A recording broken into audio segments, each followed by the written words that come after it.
Hello everyone and welcome to my channel. I'm Luke and I do perfume reviews. If you like this type of content, please consider subscribing if you haven't already. Give this video a like and leave a comment if you wish to. In today's video, I wanted to go through my fragrances from the 80s. I've got around 5, I believe. So without further ado, let's get into the video. In the 80s, new fragrance releases were extravagant and quite diverse. Before the 80s, perfumes used to be oriental, floral, fresh, or chypre. But it wasn't until the 80s that perfumers began experimenting and mixing a ton of different notes, creating opulent florientals, fruity ambery scents, floral chypres, and so on. So the first one that I'll just briefly mention, because I don't have it anymore, is Paris from Yves Saint Laurent. This is a Sophia Groisman creation and it was released in 1983. It's an iconic scent from the 80s and I'm sure everyone knows this one. Personally, I really like it, but not enough to purchase another bottle. It sort of reminds me of rose-scented cosmetic products and powder. It's a rose-violet scent, but it has quite a few other florals, some greenness and freshness in the opening, and a very strong woody, musky base. That muskiness is very prominent in the base. So overall, Paris is a vintage-style rose scent. The bottle that I'm showing you in the video is from the 90s. I used to own this maybe 2 years ago, and it was a very potent powerhouse fragrance, very strong. You didn't need more than 3 or 4 sprays. So that was Paris or Paris from Yves Saint Laurent. The next fragrance is one that has reshaped the course of perfume history when it was released. It started its own trend, and even today, new scents that smell like it are being released, and it's none other than Dior Poison. Poison or Poison in French. It came out in 1985. Dior wanted to release something new and unconventional, a perfume that would be completely different from their previous releases, which were very classic, traditional perfumes like Diorissimo, Diorella, Miss Dior. And after years of meticulous research and planning, hiring many different perfumers to create their versions of Poison, Dior decided to choose an opulent, spicy floriental composition created by Edouard Flechier. And Poison was born. Poison is a potent, seductive, and sweet, spiced tuberose fragrance. It's an intoxicating blend of sweetness, smokiness, intense florals, a hint of spice, and fruitiness. It's a magical concoction. I can smell the plum, the tuberose, the honey, spices, the opoponax, and myrrh. The scent is mysterious, but sweet and seductive. It's classified as an amber floral, but it also has fruity and smoky touches. When you spray it, you get the sweet plum and berries, lots of sweet, honeyed tuberose, lots of warm spices, smoky incense, as well as the civet, which is an animalic note. And I can definitely detect the civet, but this scent is definitely not one of those heavy animalic perfumes. This is definitely more on the floral side, on the sweet side.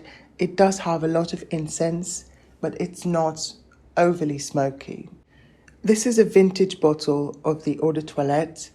It doesn't really perform like a typical Eau de Toilette. It performs at least like an Eau de Parfum, and I have to say, I much prefer the vintage version, although the new Poison is not bad. It still smells like Poison, but the vintage version is truly something else. Poison will always have a special place in my collection. It's been in my collection for years. It's one of my staples. It's not my signature scent because I don't have a signature scent, but it's definitely one of my favorites. And it epitomizes the 80s like no other perfume. It used to be incredibly popular, and even those who weren't into perfume, like my mum, they just had to have it. She had to have it. I think she bought it sometime back in the late 80s or the early 90s. Poison has really been an iconic fragrance ever since it was released. And I don't think this can be said for many new releases nowadays. Maybe things like Black Opium or La Vie Est Belle have become iconic, but we don't know if they'll be iconic in 20, 30 years' time. So that was Poison from Dior. Moving on, we've got a scent that is quite similar to Poison in a way, but also quite different. Lots of people seem to compare it to Poison, but it's certainly not a dupe. And I'm talking about LouLou from Cacharel. And I really love the shape and the colour of this stunning bottle.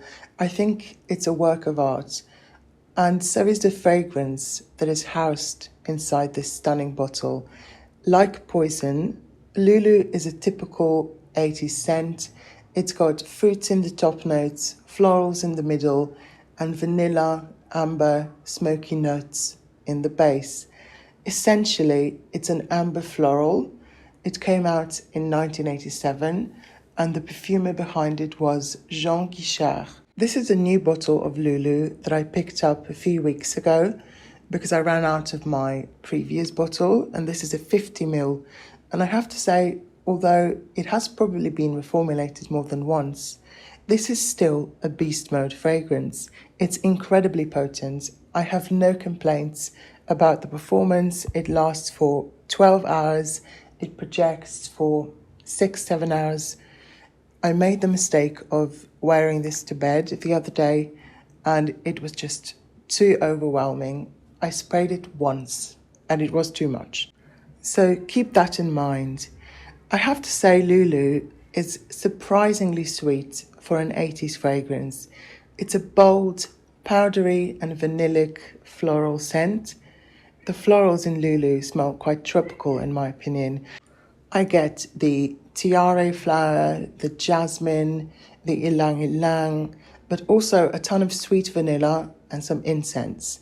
This new formula isn't as heavy on the incense as the vintage one, which I used to have a couple of years ago, but I quite enjoy that actually because it makes the scent just a bit more likable. It's still a very divisive scent that people seem to either love or hate. And at first, I didn't quite understand why, because this is just a sweet, white floral vanilla scent with just a hint of smoke. And it is, but it smells very artificial and slightly plasticky, a bit like a Barbie head. And many people seem to get this Barbie head smell from LouLou. And I have to say, yes, it is synthetic smelling, but I don't mind that at all. It agrees with my skin chemistry and I really enjoy it. What about you? Do you like LouLou or do you find it awful? Let me know in the comments. Next up, we've got a cheapie, Jil Sander Sun. Sun was released in 1989 and it's a creamy 80s style summer perfume. It's reminiscent of LouLou, but it's fresher. Sun smells exactly like an old school suntan lotion. Most modern suntan lotions and sunscreens have a very coconutty scent to them. Sun is all about the vanilla, the amber, and the powdery, waxy yellow florals. I get lots of creamy ylang ylang, as well as benzoin, vanilla, and heliotrope. Despite being quite heavy and plasticky smelling, like LouLou, it opens very clean and creamy. It smells sunny and beachy. So I think it's a great summer fragrance, but it can also be worn year-round because it's so heavy. It's a very potent scent. I think I sprayed some on a jumper maybe a couple of months ago, and I pulled it out the other day, and it was still smelling very strongly of Jil Sander Sun. Sun is a scent that reminds me of those carefree days spent at the beach, sunbathing, perhaps somewhere in the south of France. It smells nostalgic to me. It does smell old school, but it doesn't smell dated. And I think it's still a bestseller for a reason. You could pick it up for around £10 or less. And this is a 30ml bottle, but it also comes in a 75ml. So that was Jil Sander Sun. The next fragrance is another opulent powerhouse scent from the 80s. And I'm talking about Givenchy Ysatis, or Ysatis de Givenchy. It came out in 1984 and it was created by master perfumer Dominique Ropion. This is a true powerhouse scent. It's an amber floral or a floriental, and it's one of those everything but the kitchen sink type fragrances. It's got a ton of different notes and it smells very complex and strong. My bottle is vintage and it performs excellently. Ysatis is predominantly a spiced tuberose scent with lots of other floral notes, fruits, aldehydes, woody notes, civet, musk. It has a ton of different notes, and I really love the honey note in this fragrance. It makes Ysatis a sweet, white and yellow floral scent. Despite being very floral, it also has very prominent chypre base with oak moss, musk and civet. It's such a bold and complex scent. I find it very elegant, sophisticated and opulent. It's, without a doubt, one of those monstrous 80s fragrances that enters the room before you do. The vintage formula is particularly strong. When I was visiting my family the other day, I sprayed only 2 sprays of it and I stank up the entire house. They absolutely hated it. So I have to plan when I wear this and make sure I'm not meeting anyone in close quarters. And I have to say I'm someone who is rarely self-conscious or embarrassed about wearing a strong perfume because I don't really care what anyone thinks of me.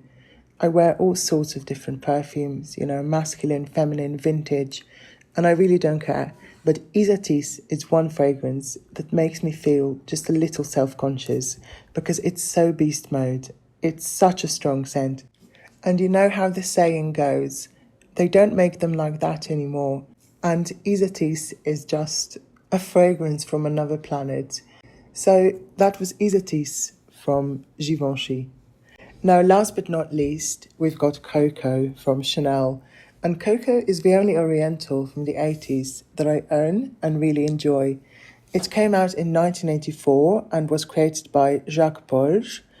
And Coco is a gorgeous classic scent. It's elegant and sophisticated. It can be worn year-round, but it really shines in autumn and winter. It's a spicy, ambery Oriental, but it's much more fruity and floral than other classic Orientals such as Opium or Cinnabar. I mostly pick up the peach, the cloves, vanilla, rose, amber, as well as the patchouli. The florals are prominent in the opening, but the base is very ambery and spicy. And I have to say Coco is also slightly animalic, and even though it's a vintage scent, I find it likable because it's sweet, ambery and powdery. I prefer the Eau de Toilette over the Eau de Parfum, just because it's a little softer than the Eau de Parfum, which is just a bit harsher. But they're both beautiful, to be honest. The differences are so minor that it doesn't really matter which one you have. The newest formulation of the EdT is slightly fresher and brighter compared to the vintage version that I used to have. That one was richer and more mossy. This one is more peachy. It has more florals, but it's still predominantly an amber spicy fragrance, and it doesn't smell exactly like vintage Coco, but it's the same fragrance and it does last and it does project. It's still a stunning fragrance, and whenever I talk about Coco in one of my videos, I always say it's elegance in a bottle because it's true.